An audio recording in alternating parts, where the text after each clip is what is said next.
Hello, hello, welcome everybody. I'm just going to let folks filter in from the waiting room. So glad you can share some of your lunchtime with us today. And yeah, I'm just going to do my little housekeeping to begin with. I think most of you know me, but in case there's someone on here who doesn't, I'm Natasha Duarte. I am the director of the Composting Association of Vermont. And this is a webinar series that we put together for this year, just trying to find more opportunities to share out all the good work that is happening and get some good dialogue going. This is the second in the series, and they are all free. And if, you know, to try to increase participation and accessibility. And we can do that because we have some amazing sponsors. So thanks to all of our sponsors for supporting all of our work and allowing us time to actually be able to put this webinar series together without needing to charge any fees to cover our expenses. So thank you to all these folks. And if you're at all interested in becoming a sponsor yourself or your organization, feel free to reach out to me directly. And you can also learn more at the website here, compostingvermont.org/join, and that'll get you to that information. Today, our session is growing soil stewards, the Upper Valley Super Compost Project, little typo there, with Kat Buxton, Dulce O'Hare, and Chrissy Morley. And I am going to stop sharing my screen now so Kat can bring hers up. And while she is doing that, I will just say that it has been my real pleasure to have been on the advisory committee for the Upper Valley Super Compost Project. And just this work is really inspiring and amazing. And I was just thrilled when Kat and her team agreed to share some of it with us as part of this webinar series. So you are all in for a treat. We are going to ask that you hold questions until the slide portion is over, but there's plenty of time for discussion and Q&A. And if you have questions and you don't want to miss them, or if you don't want to forget them, feel free to put anything in chat and I will be keeping an eye on that and we'll sort of go through that. But I'm anticipating that there'll be plenty of time for us to even unmute after the slide portion and just have some good conversation. And so with that, Kat, please take it away. Oh, and you're muted. Thanks so much, Kat Buxton. It's great to be here. I can't see any of the faces right now because I have the slides up. So if you need to get my attention, just shout out loud. Um, I'm Kat Buxton from Sharon, Vermont. I'm the director of the Upper Valley Super Compost Project. We support K through 12 schools to recycle food scraps on site and to cultivate social and soil resilience where we live and learn. Our compost systems can look a variety of different ways. Our ideal is a compost palace, which you see to the left side of the screen. We also work with schools if they have an existing system to upgrade. We call that a modified build. And the compost palaces were made available because we received a federal grant in 2023 that enabled us to build 5 of these compost palaces at 5 different schools. Without federal funding, we have now moved on to what we're calling a proof of concept system. The one you're looking at there is actually the system that Marion Cross started with, and you'll hear from Chrissy from Marion Cross a little later. They now have a compost palace. So the proof of compost system is basically a standard backyard system built to the specifications of the Super Compost Project, which really involve wildlife protection. So making sure that we are protecting wildlife with these systems. And I'm happy to answer questions about that later. So that's kind of what we're moving to now, is working toward getting schools to start composting a couple of days a week so that they can learn the science and really get their hands dirty, figure out the social systems, which is the hardest part of composting at school, and then working together to raise money to build a compost palace. Because I am a big fan of having a roof over your compost system at school. I think it's really a deal breaker if there isn't a roof. Winters are hard, rain is hard, and everything gets just a little more challenging. So having a roof there to keep everything dry, including the people and the feedstocks and the tools, is really critical. We're going to hear a little bit more about Sharon Elementary later. Dulce's going to join us and share about her work as a teacher at the school. But just as a case study to give you a sense, our schools are generally elementary schools. We do work with middle schools. We'd love to work with high schools, but they're really busy. Most of our schools have somewhere between 100 and 300 students. And most of our schools produce somewhere between 10 and 25,000 pounds of food scraps a year. The little map that you're looking at the screen, the big circle is showing where Sharon Elementary School is. The little square next to the Sharon Elementary School sign is where our compost palace is. And the other two circles are indicating the middle school and the food pantry in town. So this site is unique because of the proximity to the middle school, which only has, I think, 60 students, and the food pantry. Both the middle school and food pantry deposit their own food scraps into the Sharon Elementary system, in addition to the work that Sharon Elementary students do to manage their food waste. Our cohort one schools, which are the schools that benefited from the federal grants, are listed here on the screen. And we in the first year of composting, we had 100,000 pounds collectively of food scraps that were turned into compost for school and community gardens. That has increased a little bit this year because we've taken on some more schools. Thetford Elementary is actually where the project was born 11 years ago when I was their compost and garden coordinator. And we composted there with fifth grade and sixth grade students for about 8 years really successfully before the Super Compost Project was born. So based on the work that we did at Thetford, we knew this could work at a school and wanted to bring that out to more schools. The Bernice Ray School in Hanover is our first school to do an official proof of concept system. So they'll start composting in the fall, 2 days a week, and then hiring a local hauler to manage the scraps on other days. And then as they get better, they may end up composting 5 days a week. So we take it slow with schools. We really work with them at the pace that they need to move at. This is our school participation life cycle. We like to use soil and biology-based terms. So a lot of our schools right now that we're starting to work with are in the sporing phase. Both Dulce and Chrissy with Sharon Elementary and Marion Cross are in the fruiting stage. And in fact, Sharon Elementary has graduated from our program now because they're so amazing. We really rely on students and staff and community members to make these systems work. So part of the work that we do is to build communities of practice to include master gardeners and composters, farm to school networks, and other regional groups that are interested in composting or school gardening, solid waste management districts. At the center of this graph that you see on your screen is really the school team. So that's staff and students, maintenance and nutrition services folks really working to make sure that there's a solid team of people all on the same page. Everybody knows what to do. And then we work out from there to parents and PTO, school board, technical service providers that work for our program, food pantries, local farms and foresters, and finding people to provide feedstocks. In our neck of the woods, our feedstocks tend to be wood shavings from sawyers or carpenters. And hay, old hay is what we're looking for, hay that no one else will eat, from horse farms. We have a lot of horse farms in our area, and horses are pretty picky about the hay that we eat. So we gather waste hay for schools, and we really work with schools to help them develop their own system to gather the feedstocks and get them to the schools. We work with schools for a few years until they're ready to graduate. So really trying to make sure that those communities of practice are in place to include volunteers, community members, and et cetera. One of my favorite things to do with the schools is to support classroom learning.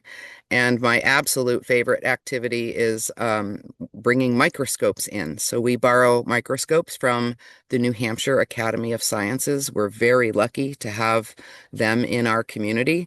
And they loan out high-powered compound microscopes so that I can bring a wagon load of microscopes into a school.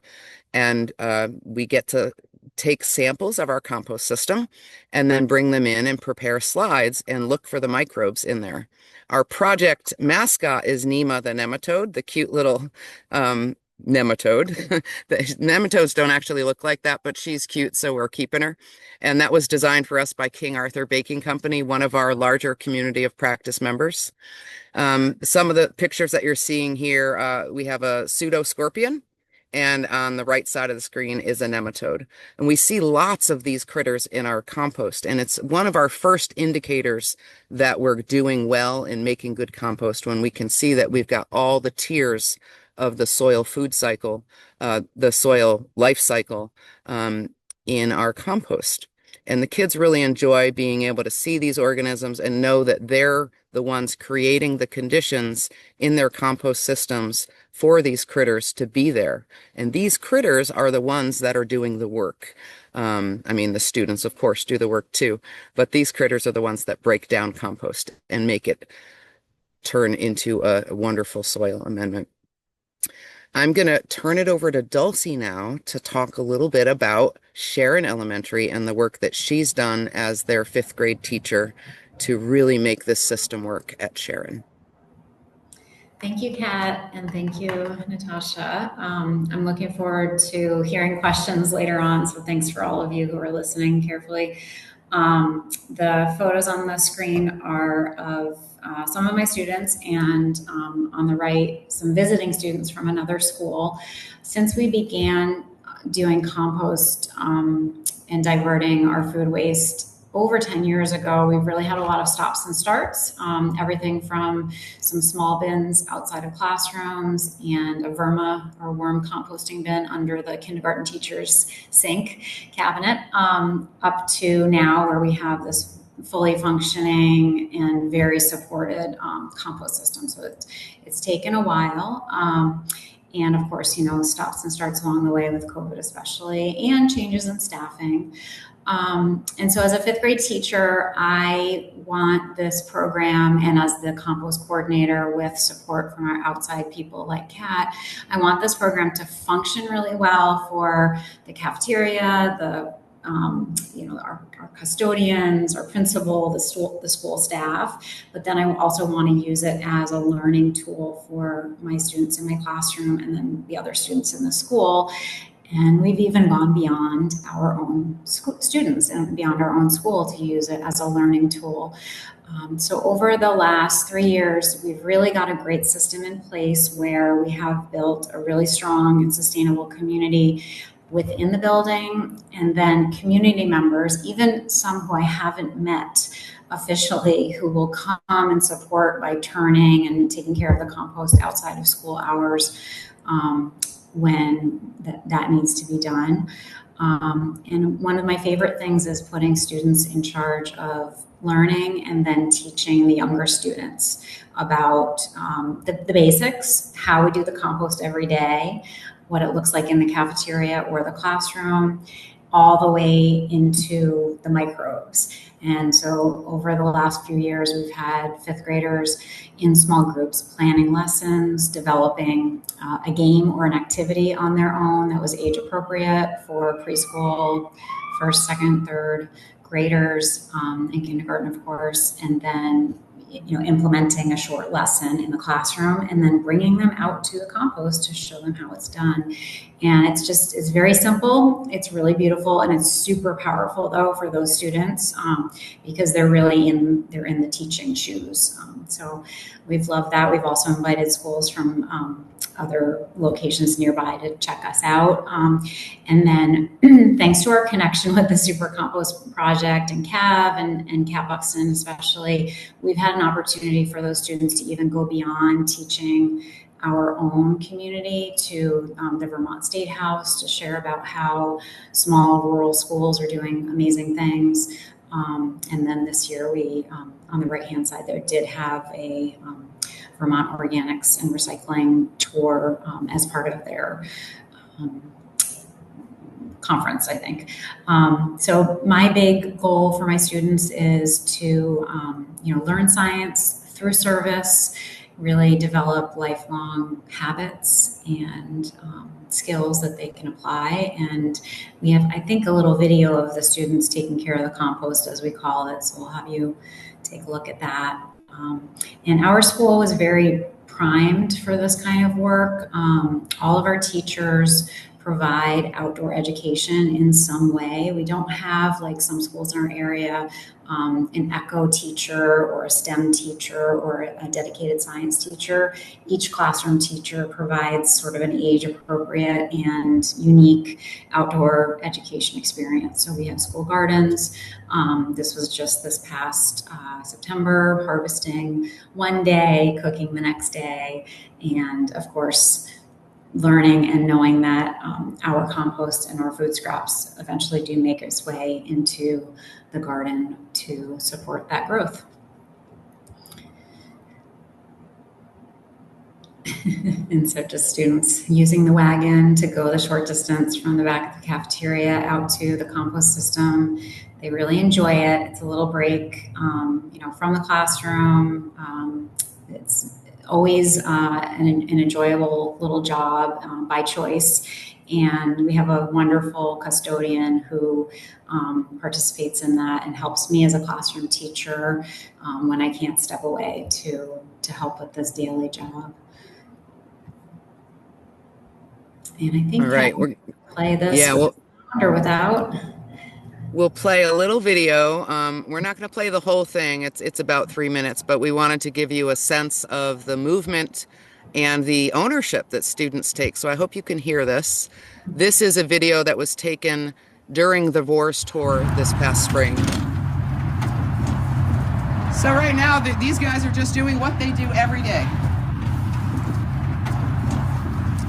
They've opened the lid. They're weighing the food scraps over here. We've got a little hanging scale because we keep track of the weight of food scraps so that we can know how much we're composting each year, and from year to year, ideally showing a decrease in food waste. So this is all stuff from your cafeteria in your classrooms and stuff like that? Yeah. This is from our cafeteria from lunchtime, okay. And this is from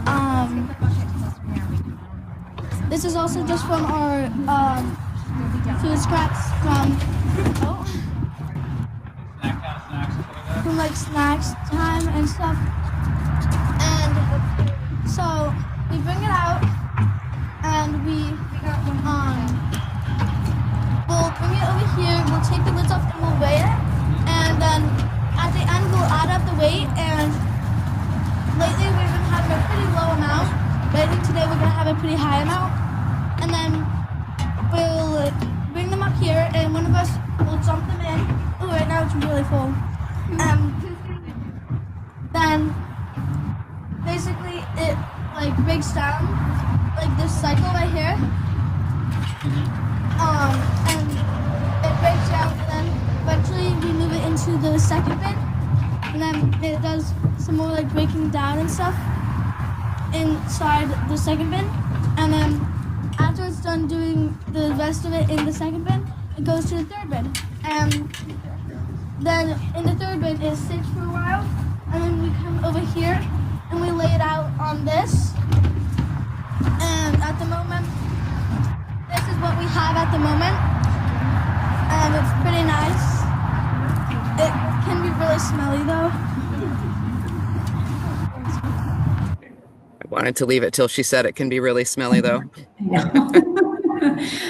So those were, a little bit more than 3-4 students who were sort of helping that day. Typically it's between 2 and 3 students.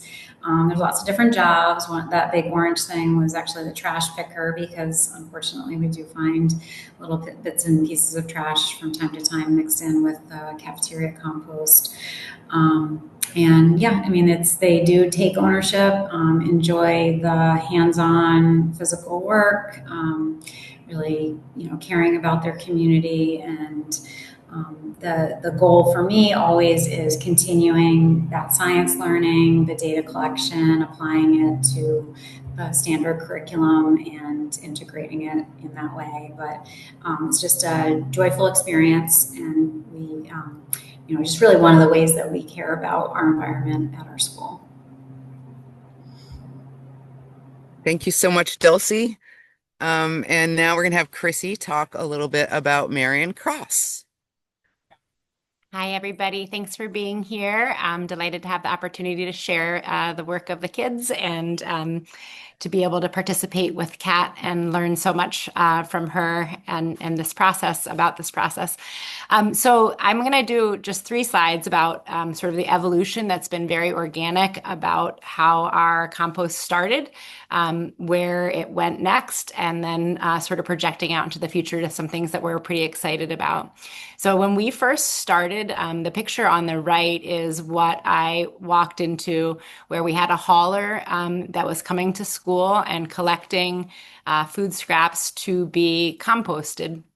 But as you can see in the image, there was a huge amount of contamination. What you can't see in the image was there was also evidence that animals had been chewing on the outside. This bin was often covered in maggots and just yucky. So it was like, who is this actually getting composted? That was like a first question that we had with the students. And I should back up for a second and say, I'm the environmental educator at our school, and so I'm part of a district-wide team that's working on implementing our climate action plan. And when I looked at that climate action plan as historically a secondary education teacher in high school and community college, I looked at this plan, and it's like there's nothing that little kids. This is a pre-K through 6 school where I work now. There's nothing that these young children can do to feel empowered about climate. And then I looked in this bin and thought, wow, maybe food is the way that we can feel empowered to make a difference in our environment. And so we looked at this, the hauler, where it was going was being taken across the river to New Hampshire, being used to make compost, but that compost was then being used to cap the landfill. And though it felt like that was true to the letter of the law, it didn't really feel like it was true to the spirit of the law. And it felt pretty icky to the kids when they discovered that that was why nobody cared that there was plastic in the compost stream. And so we decided that we wanted to do something about it. And so I reached out to Kat. And the image on the left here is of our backyard bin that became our proof of concept. We didn't know that was what was going to happen when we started. We just took that first step.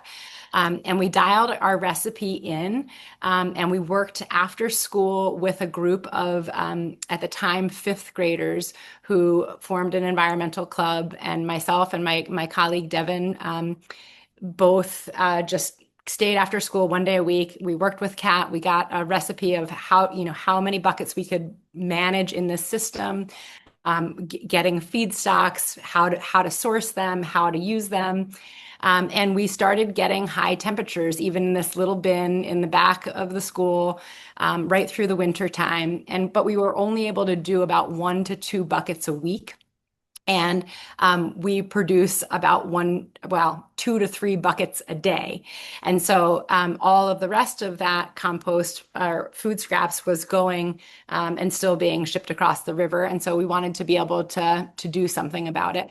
The students also did, as part of this, a food waste audit, and they presented to the school board. So this is that environmental club group the first year, after having just presented to the school board, and we had a little ice cream party, but they were so excited to say, like, this is something we can do. This is what climate action is going to have. This is, we have, as part of our district-wide climate action plan, like, we have these goals, and every school is supposed to be contributing something to these goals, and this is what we want to do. And so they were really psyched. They actually fed some of the school lunch to the school board because one of the things that they've noticed is that we're producing a lot of waste, partially because they don't find the food always very tasty. And so that sort of evolved from there. But it started very small and has organically grown. So next slide, if you would, Kat. Into something that's more significant. So the students, as I mentioned, did a food waste audit that you can find on the EPA website, how to conduct a food waste audit. And we just followed that the first year, and we discovered that, how much food we were wasting and what, the climate impacts of that would be. This year, we've really focused on the whole food recovery hierarchy. So once we got our Compost Palace, which is, again, that same environmental club at sort of the maiden day in January of last year, Kat, right? Yeah. That we opened our Compost Palace and we're sort of open for business in January of 2026. And the students, 2025. I'm bad at that. But 2025. anyway, Yep. anyway, so the students were super excited about it and still found that we were wasting a lot of food. So now we're composting, but as you can see in the food recovery hierarchy, that pyramid there, composting is only one notch up from the bottom, from putting things in the landfill. And so this year we really focused on source reduction, on making relationships with farmers and with the Haven and the Willing Hands organizations that help to provide food to food insecure people. We've worked with local farmers to get, including our principal who has a farm, which has been a really great, amazing thing. I think he personally has diverted I don't know, Kat, 2,000 pounds of food waste. Did we calculate? Maybe more than that even. This past year, it was 4,000 pounds. 4,000 pounds. So our principal in the back of his truck, took 4,000 pounds of food waste and brought it to animals. And we've upped our food waste separation station in order to be able to accommodate that, and better reflect the reality of the food recovery hierarchy. So now we have an animal bucket. There's a place to put that. The kids know that it's going to a farm and are excited about that. And then we also really have focused in on source reduction. So on the bottom left is some students who are, one of whom is my daughter, but they were doing a more granular analysis of our food recovery, our food waste audit, I should say. And so they chose different variables to change. So we could see if there were things that we could do that would have an impact on reducing the amount of food waste that we produce. So we had them have a say on menu items. We had, them eat from a plate rather than a tray to see if that made a difference in how much they were taking from the salad bar, for example. We implemented offer versus serve, which was one of the things the very first things that the students that presented to the school board said. 5 things, but we don't have to get all 5 of them. And that was, offering all 5 things, but only having to take 3 in order to participate in the National School Lunch Program. So these students changed variables. They collected baseline data of how much individual classes were producing, and then they changed something. Sometimes it was education, sometimes it was an incentive, sometimes it was a change in what they were eating out of or drinking out of. And then they analyzed those results again to see if any of the things that we were doing were making a difference. Some of them were more than others, but just for them to have that inquiry and be able to look at the data, make graphs, all of those kinds of things. That was great. And so that's actually much more a 5th grade thing. So it went from being an after school environmental club to this year being really 5th grade, totally operated the Compost Palace. They were the ones who made all the deposits. They were the ones who collected all the data. And so that's been a really wonderful thing for them to have ownership and for us to be developing that community of practice. On the right-hand side, however, are other students that are benefiting from our Compost Palace. And so I'm trying to integrate this all the way from pre-K through sixth grade. In sixth grade, we're doing stuff food miles and on energy consumption because that's one of their national science standards. The top right is some kindergartners working on scientific drawings of compost critters. So they're looking at more of the macro invertebrates that we see in the windrow. And then on the bottom right, our second graders preparing for a salad party. We've formed some partnerships with local farms, and we're growing more food in our garden. We're sharing more of that food with food insecure people, and then we're celebrating around that food. So we had a salad party where the kids harvested, washed, and they had the greens that they had planted, and then we served them with toppings that they had brought in from home, and we had this big salad celebration with farmers and thinking more about just kids knowing where their food comes from. And I think if you want to play that, I don't remember what it is actually. It'll be a fun surprise. Oh. Anything? Nope. Millie, let me look. Hold on, wait, go over. What the heck is that? Wait, Millie, let me see. It's like this, it looks like... What is it? Wait, I want to see it. Oh, you mean like those weird pieces of like kind of wood looking things? I think that is compost. So again, integrating across the curriculum, we're getting it into math, we're getting it into science, to art, and we're moving forward to really try. And this has happened totally because you can't unsee composting a 5-gallon bucket full of hot dogs or hamburgers, right? And the kids are seeing that, and they're saying, "Boy, like it's great that we're composting, and wouldn't it be even better if we weren't wasting so much food?" So then now we're getting into this idea of systems thinking. Kids are thinking about where their food's coming from. Like I said, we're looking at food miles.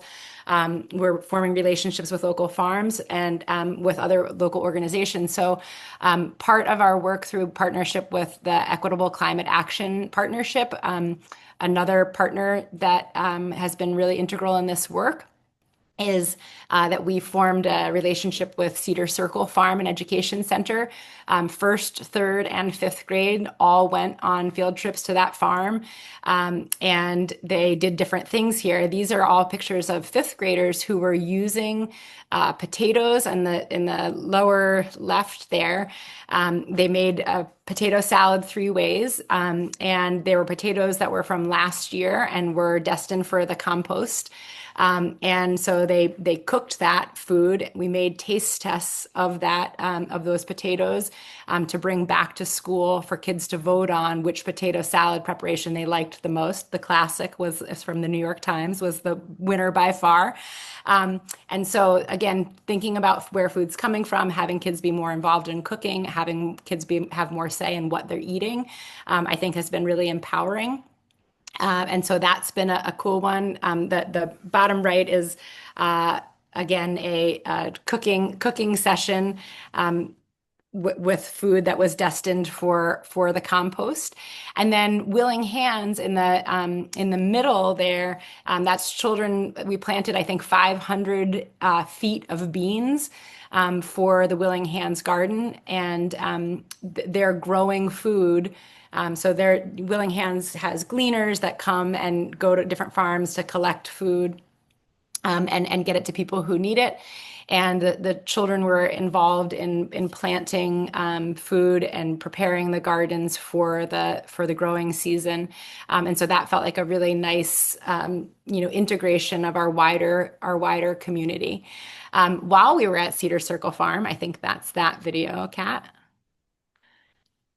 We did this.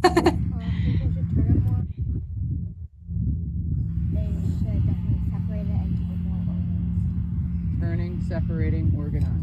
Yeah. Like don't put plastic in there. Put plastic in there. Excellent. Like maybe they could like use the dirt from over here, like Lois said, like kind of in Whitney they both said like organize it so they know which stuff. So the audio is not great, but just for your sense here, these are students who are standing next to Cedar Circle's compost pile, which we're panning over to now. And they're comparing it to the compost palace at school. And they're advising, by request of the farm, fifth graders who are now composting experts feel that they have something to offer to this farm to help them do composting better. And they were spot on 100%. Kat said basically she would have given them the exact same advice that this group of fifth graders felt totally confident. So that was a real shining moment of like, oh, we're doing it. Like they really get this and they really care. Those students also self-reported that they go places on vacation or even just across the river. We live right on the New Hampshire border. And there's not composting by and large across the river. And it feels icky to them to the point that kids have reported bringing back from the climbing gym an apple or something like that so they could compost it when they got home.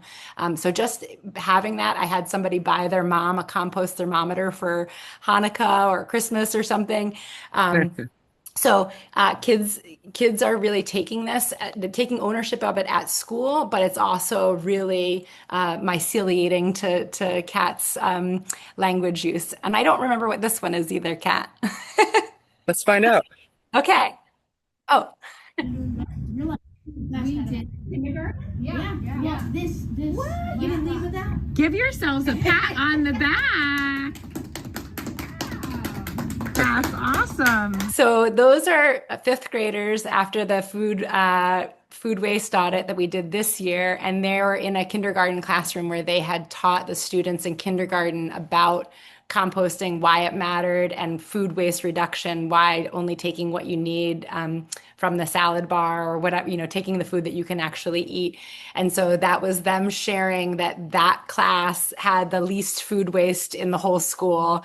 And the kids the little children in kindergarten were so delighted. And those fifth graders just really shined in terms of sharing that information, sharing their knowledge and skill. So.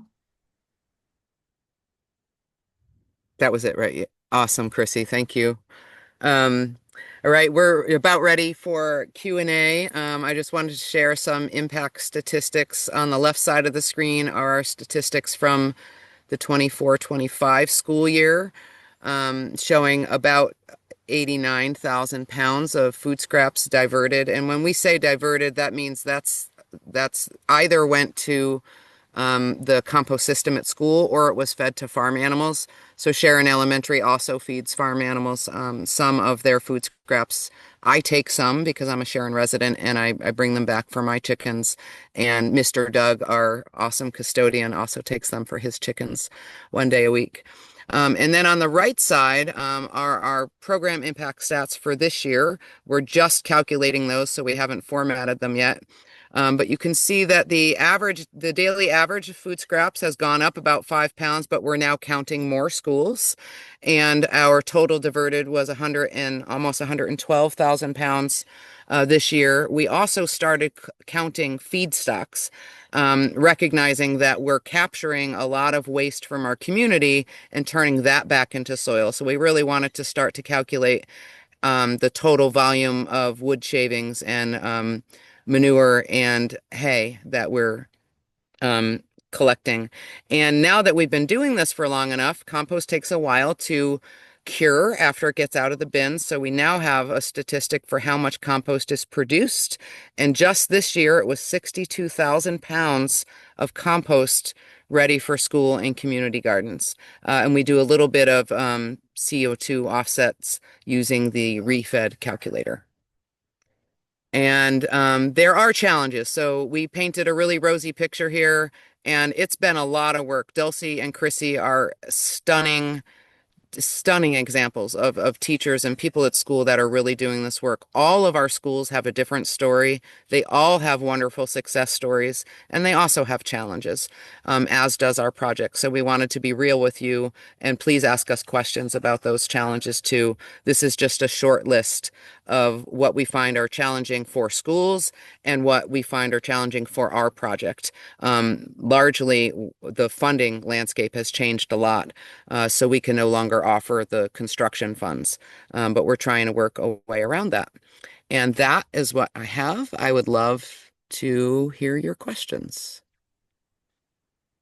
Yeah, thank you so much to Kat, Dulce, and Chrissy. Amazing work. And one, I just want to call out before we open up to questions. One of the things that was on your statistics, Kat, that you didn't call out, but it's my favorite, is future composters, right? Right. Because as you heard from these stories, it goes beyond just the impact that's happening at school. These kids are really learning and integrating this information, this approach, understanding about food systems, and are carrying it forward. And that to me is one of the most exciting statistics, is all these future composters who are understanding. Yeah, so questions or comments from folks?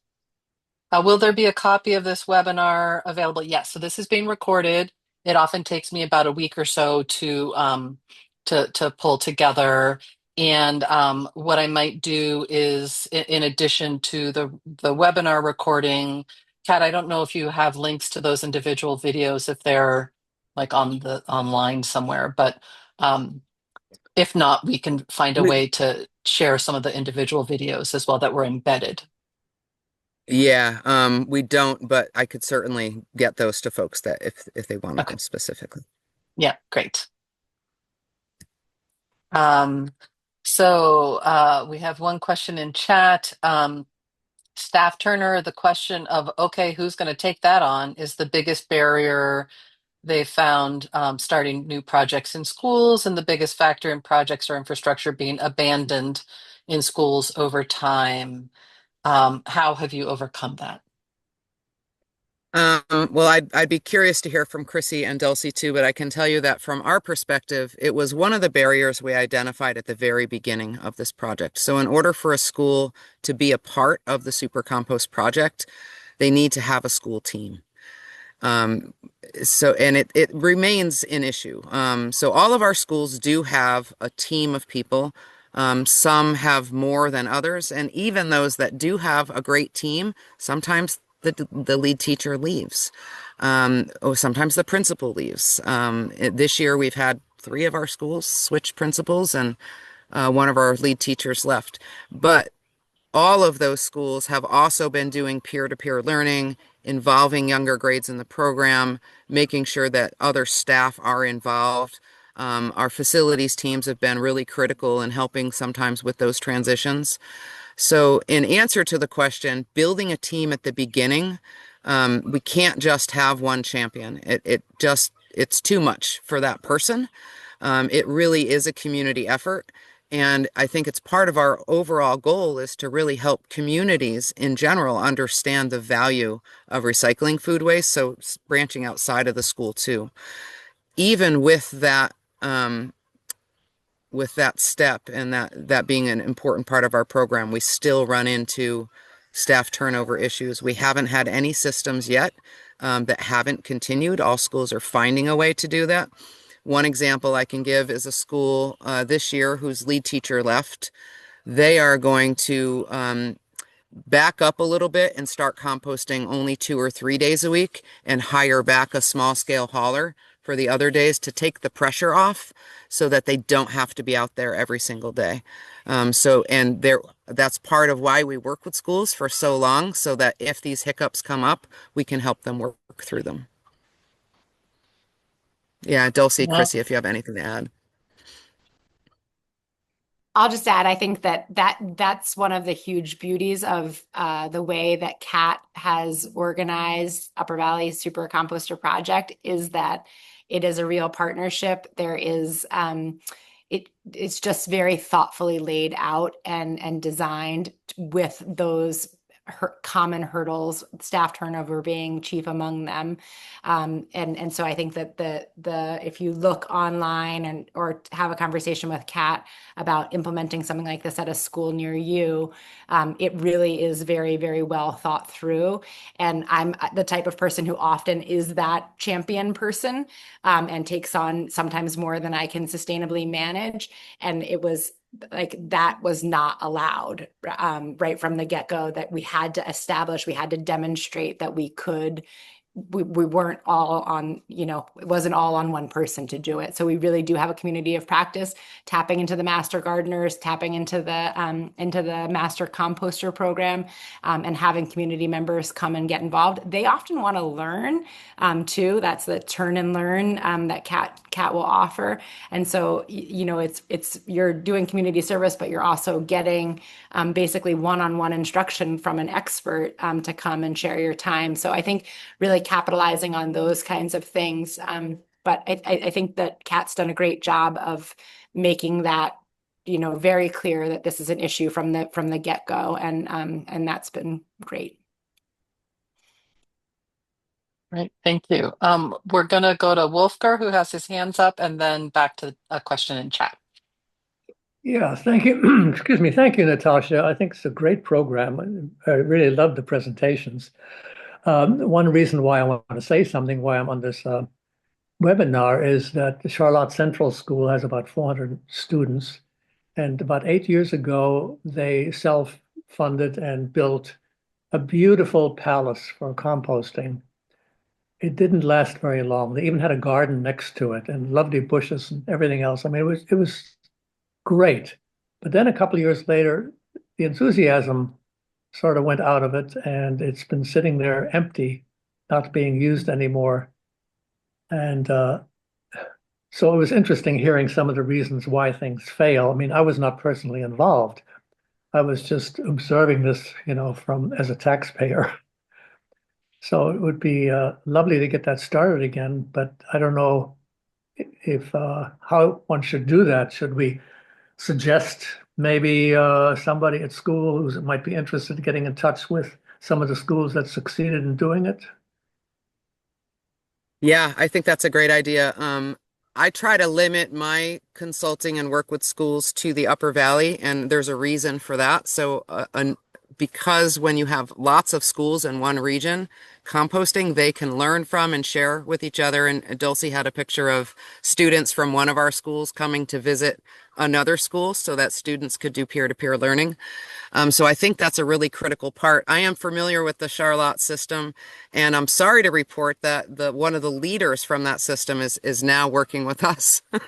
She has moved to Tunbridge. And Yeah. I'm actually turning compost with her this afternoon at a turn and learn in Thetford. Abby Folk is her name, and she's incredible. She was a librarian at the school and helped to start that program. Yeah, I do I remember. would love to see that system going, and I would say that I'll risk saying that between Natasha and I, we can offer support to help people get going. It's not the same level of support that we can provide for Upper Valley schools, but we're just big fans of helping people learn how and feel confident in composting. Yeah, Yeah, I might and just mention one more thing. I'm in a co-housing community, and Natasha helped us build our system, get some funding for it. We have 55 people, and we have 7 people working the compost on a daily basis. Each one has a daily basis. The chickens consume about 10% of the food scraps, and we're very enthusiastic about it. And it all goes into our garden, the compost, the community garden. yeah, That's great. and Wolfgar, I'll also just share, I also teach part of the Master Composter class, and I think just this past fall, someone who was associated with the school took the Master Composter class, and one of his goals that he said was to work with the school to get that up and going. So I'll connect with you offline after the webinar, and maybe we can help connect some of these dots and pull some from some of the great materials and support that Kat has, but have sort of a west side of Vermont effort maybe to reinvigorate that, because like you said, the infrastructure is there, right? And I think it could be rekindled. Thank you, Great. everyone. Yeah, thank you. You bet. And Um, Our system was inspired by the Charlotte system. The Compost Palace was inspired by that system. Yeah. Yeah. And I don't know where everybody is from, but if anyone is who is here is in the Charlotte area, feel free to reach out as well, and we can get maybe our own little team going to help support that. Um, there are two more questions in chat so far. Folks, feel free to raise your hand or put them in chat. The next one is Elena says, wow, I'm so impressed with and excited to see all these efforts. Thanks for sharing. You're doing great work and a lot of us can learn from and replicate. I'm curious which federal grants initially provided the funding. Also, did the grants come at the end of the grant period or were they canceled prematurely? Great question. So first, I just want to say, in terms of replication, we are going to be working on a toolkit. We have lots of materials, so if anyone is curious and has questions, you can just contact me, and we're happy to share everything that we have developed. When we have a toolkit, we'll make sure to get the word out about that. And the first grant that we got was a CFWR, Community Food Waste Reduction Grant. It was a USDA NEFA grant. And that was for $385,000 in 2023. We are so fortunate that we did not lose the grant. It was not a reimbursement grant, so we were able to draw right down. We didn't lose the grant during all of the kerfluffle that happened recently. So we're really grateful, and we've just closed that grant out. The rest of our funding comes from private foundations. We've gotten funding from the Wellborn Ecology Fund, from the Francis and Harris Block Foundation, from the Cottleton Fund, some from Dorothy Byrne, who's a very generous Upper Valley resident. And I feel like there's one more that I should, and the Vermont Agency of Agriculture, Food and Markets. So we have been piecing together smaller grants to cover, which at this point really just covers our staff time to work with schools and funding to develop our tools and toolkit.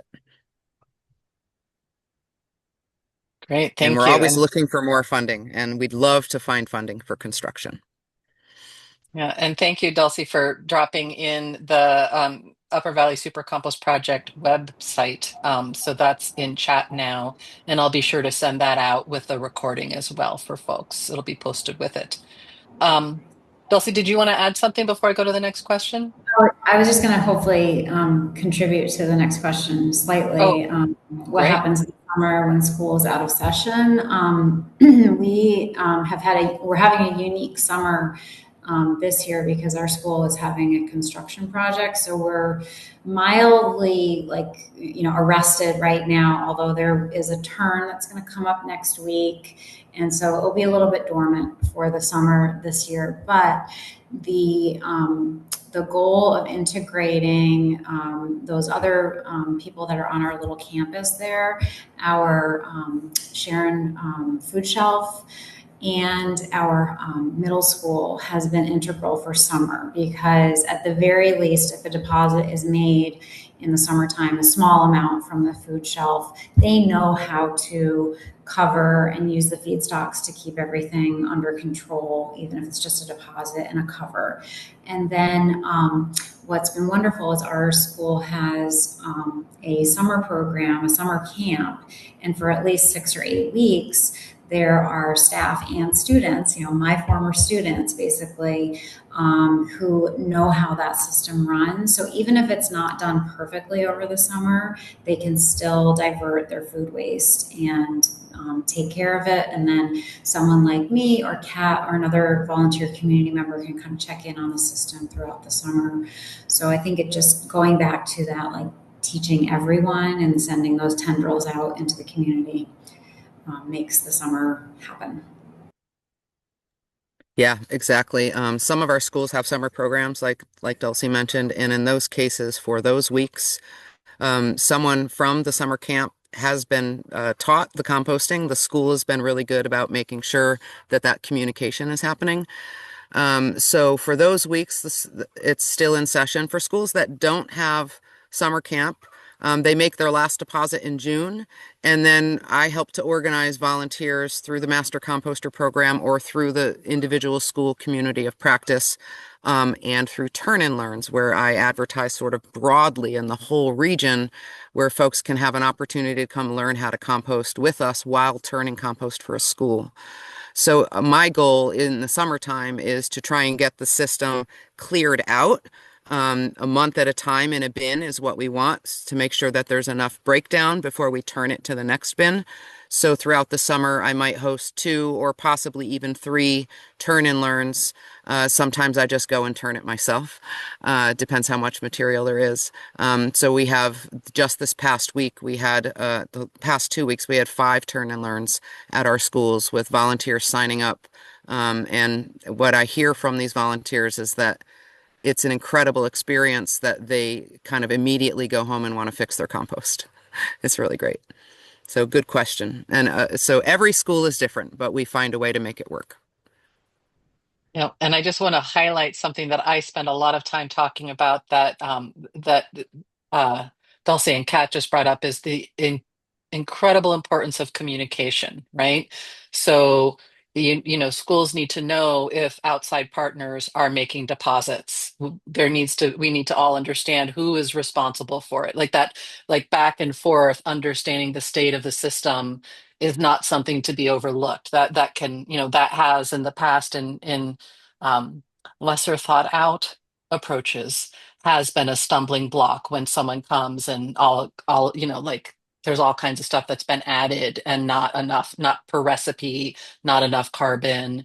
You start hearing there's animal issues and you don't even know necessarily who has added it. And so just really highlighting, having people understand what the project is and that it's happening and how important it is to communicate, and that there's protocols, there's recipes, can just save a whole lot of heartache or confusion down the road. So we are just about at the hour. We do have one more question, if we can maybe sneak it in. Have you generally done um, primarily hot composting with the students, or have you tried using black soldier fly larvae? Just curious. That's probably a quick Um, question to answer. Yeah, it's all hot composting.